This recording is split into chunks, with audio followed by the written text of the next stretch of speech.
Bonjour tout le monde, ici c'est Méane et aujourd'hui je voulais vous montrer quelque chose que j'ai fait toujours dans le cadre de mon projet de junk journal sur la thématique des oiseaux. Comme vous pouvez peut-être vous en douter, vu les cartes que vous avez sous les yeux, mis à part celle-ci. J'ai utilisé notamment les nouvelles serviettes que j'ai reçues récemment et que je vous ai normalement montré dans une vidéo astuce serviettage avec un stick de colle. Peut-être, je sais plus. Mais si c'est le cas, vous pourrez la retrouver sur ma chaîne.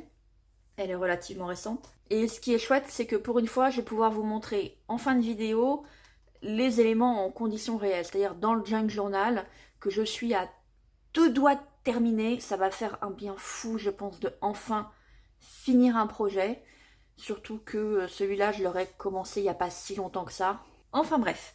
Donc l'idée, c'est d'utiliser ces pochettes de CD que j'ai retrouvées chez moi. Alors, l'idée vient pas de moi, hein, les idées ne viennent jamais de moi.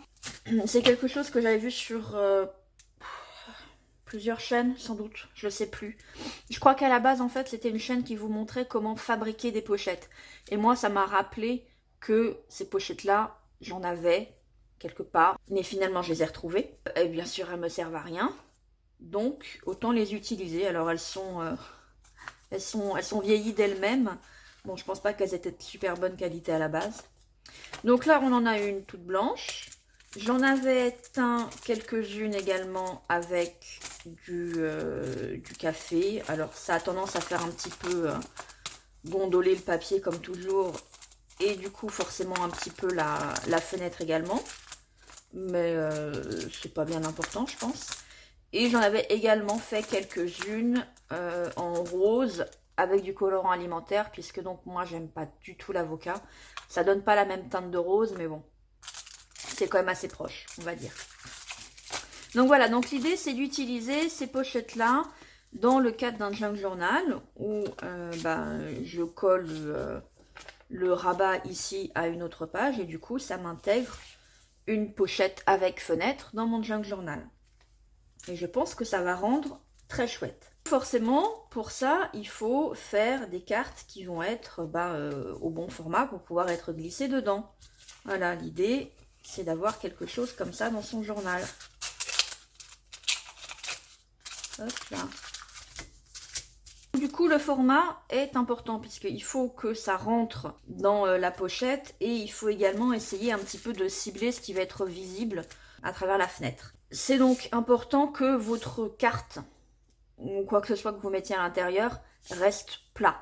Maintenant, vous n'êtes pas obligé de faire une carte comme ça, moi c'est ce que j'ai fait, mais vous pourriez aussi tout à fait coller sur un morceau de feuille, blanc ou pas, des fleurs séchées pour les voir au travers. Bah, les applications après sont multiples. Donc j'ai calculé que le format de la carte, pour pouvoir rentrer confortablement, mais tout en optimisant au maximum l'espace, c'est un carré de 12 x 12 cm avec un cercle intérieur de 10 cm. J'ai tracé mon carré et mon cercle avec l'aide d'un compas.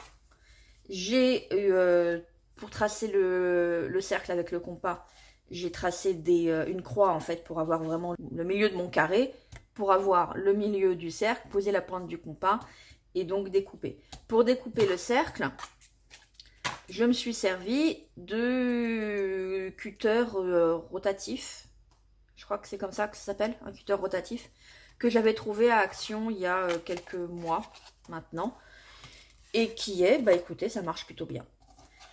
Et j'ai gardé donc ces deux morceaux-là, puisqu'ils me servent de modèle non seulement pour tracer un carré de 12, je n'ai pas besoin de ce modèle-là, mais par contre, ça me garde la fenêtre ouverte pour que quand je crée mes cartes, je puisse le poser dessus et voir ce qui va être. J'ai une minuscule araignée qui se balade. Voilà. Je disais quoi? Oui, donc je pose en fait mon modèle par-dessus pour voir au moment où je vais faire la carte ce qui va être visible au niveau de la fenêtre. Et ça, je m'en suis pas resservi, mais bon, je le garde On sait jamais, ça pourrait servir. Ça, c'était la première idée. Donc, je vais quand même en profiter pour vous montrer les cartes ou bases de cartes que j'ai faites. Pour ça, je me suis servi d'emballages alimentaires, ceux qui ont un joli fond comme ça. Je me suis dit que ça faisait un très joli fond de carte. Vous pouvez ensuite écrire directement, si vous en avez envie, votre carte, ou recoller quelque chose par-dessus et avoir une jolie carte de matage en dessous. Ma serviette, je l'ai collée de ce côté-là. Alors, pour pas que ça se voit, j'ai collé par-dessus une de mes feuilles blanches, épaisseur 160 grammes, pour que ce soit bien blanc, pour que le serviettage par-dessus, donc fait avec mon stick de colle, comme je vous l'ai montré dans l'autre vidéo, ressorte bien. Ensuite, bien sûr, j'ai ancré les bords et j'ai fait un petit peu de couture. Pour certaines d'entre elles, j'ai également agrémenté un petit peu plus en collant du texte, des morceaux de tissu, des fausses étiquettes que j'ai achetées. C'est un kit digital que j'ai acheté sur Etsy. Dites-moi si vous voulez que je vous donne le nom de la boutique. J'aime assez bien cet effet en fait de texte. Ça donne un petit peu l'impression, je trouve, que c'était un morceau de papier peint qui a été arraché, sous lequel il y a du texte, ou au contraire, le texte était le papier peint et en arrachant, vous révélez le papier peint qu'il y avait en dessous. Voilà, je les ai pas toutes faites non plus, il y en a certaines que j'ai laissées vraiment en base, mais ceci dit, dans un junk journal, vous pouvez très bien laisser quelque chose qui va servir de base, pour notamment, si vous voulez l'utiliser plus tard ou l'offrir, bah vous avez déjà une base de cartes toute prête, vous n'avez plus qu'à piocher dans votre junk et l'alimenter ou faire un peu de journaling au dos, bref. Donc ces deux-là sont un petit peu différentes puisque je n'ai pas collé une feuille blanche pour faire du serviettage, j'ai collé une page de livre. Je voulais voir ce que ça donnait. Donc vous voyez que la serviette ressort quand même moins puisque bah, ma page de livre est jaunâtre et pas blanche. Mais ça fait son petit effet aussi qui est plutôt sympa. La page de livre n'est pas assez épaisse pour complètement masquer l'écriture de l'emballage, mais ça l'est quand même suffisamment pour que ça se voit pas. Et du coup, je trouve ça pas mal aussi parce que je sais pas si vous le verrez, mais là, on a une zone un peu plus foncée. On voit absolument pas que c'était probablement la photo d'un petit salé ou quelque chose du genre, mais ça apporte quand même des nuances à votre fond. Alors que ici, même si dans la serviette, celle-ci avait quand même déjà des petits éléments au fond, des petites écritures vraiment très légers, gris très clair, je trouve que celle-ci a quand même plus de profondeur au niveau des nuances dans le fond. Donc, c'est une variante, mais qui est pas mal aussi. Voilà, on a celle-ci, on a également celle-là, celle-là. Cette serviette-là, vous l'avez déjà vue de nombreuses fois, et à nouveau celle-ci. Donc ça, je vais vous le montrer en conditions réelles dans mon junk, mais j'ai autre chose à vous montrer avant. Et je me demande d'ailleurs si c'était pas sur la même chaîne. Comme d'habitude, j'essaierai de vous les retrouver, mais alors là, vraiment, je vous promets rien, surtout pour celle-ci. Mais il y a une version miniature. Plus ou moins. C'est pas une pochette, mais c'est l'idée d'avoir des fenêtres dans votre junk journal. Donc ici, j'ai découpé un carré de à peu près 7 cm de côté. Et le rond, il fait 5 cm de diamètre. Après, même principe, vous voyez les traces parce que j'ai oublié de les gommer avant de finaliser la construction. Oups! J'ai bien aimé, donc je pense qu'en fait, je vais me faire un PowerPoint. Ce sera plus facile de tracer les carrés et de faire une petite croix au milieu pour savoir où est-ce qu'il faut que je plante mon cutter rotatif pour couper le cercle. À mon avis, je vais me faire ça. Parce que sinon, ça fait quand même beaucoup de traçage, de mesures à prendre sur la feuille de papier. C'est un peu... autant le faire une seule fois, imprimer comme ça, et avoir déjà les lignes imprimées en gris vraiment clair, pour pouvoir savoir où couper et moins se prendre la tête. Enfin bref, même principe, hein, j'ai découpé mon carré, j'ai plus ou moins trouvé où était le centre pour pouvoir planter mon cutter rotatif et faire le trou. Et ensuite, avec une feuille de rétroprojecteur, parce que j'en ai plein. Je me suis découpé également des carrés qui étaient plus petits. Donc là, ça fait 6 cm. Suffisamment grand pour pouvoir, bien entendu, complètement recouvrir ma fenêtre. Mais sans aller forcément jusqu'au bord du papier. Parce que d'abord, c'est pas utile. Et puis en plus, je me suis dit que pour coller ça ensuite sur un junk, ça allait peut-être mieux coller quand même papier sur papier que plastique sur papier. L'idée, c'est pareil, alors là, je vais vous le montrer, voilà. Mais l'idée, c'est d'avoir intégré dans une page une fenêtre comme ça. À la base, l'idée qui venait de la chaîne YouTube, c'était que également vous pouvez en fait en faire une pochette.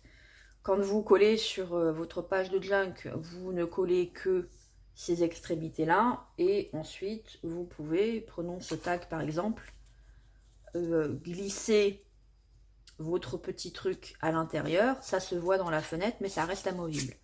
Bon, moi, je vous le dis tout de suite, j'ai oublié de faire ça. Au moment de coller ma fenêtre sur ma page, ben, j'ai collé complètement la page. Mais c'est pas grave, parce que j'avais quand même prévu autre chose à la base. Et donc, je vais vous montrer ça tout de suite. Donc, premier exemple.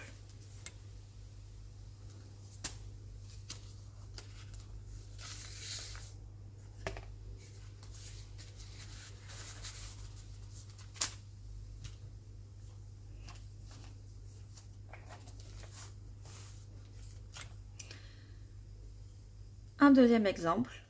Franchement, je trouve que ça le fait. Après, je pense que l'effet sera encore meilleur si vous découvrez en tournant les pages, hein, comme ça. Hop. Mais voilà, voilà ce que ça donne pour les grandes pochettes. Et pour les petites pochettes, pas les petites pochettes, les petites fenêtres, type pochette de CD. Voilà ce que ça nous donne. Collé sur une page avec un trou, ce qui fait qu'on voit au travers l'image qui est en dessous. Je trouve l'effet très sympa. Donc celui-là, c'est le premier que j'ai fait. Et puis après, je me suis dit que ce serait pas mal si on pouvait aussi voir sur la fenêtre, dans les deux sens, quoi. Donc du coup, c'est ce que j'ai fait pour les deux journaux suivants. Donc si on tourne les pages, ça nous donne ceci et ceci. Et pour le dernier, qui pour ce passage-là est mon effet le plus réussi, on a ça. Et hop. Voilà. C'était la petite idée du jour. J'espère que ça vous aura plu, que ça vous donnera l'occasion de recycler vos pochettes CD si, comme moi, vous en avez. Je crois qu'il doit m'en rester encore une vingtaine, donc il y a de quoi faire. Et puis, je vous dis à bientôt dans une prochaine vidéo. Bye bye!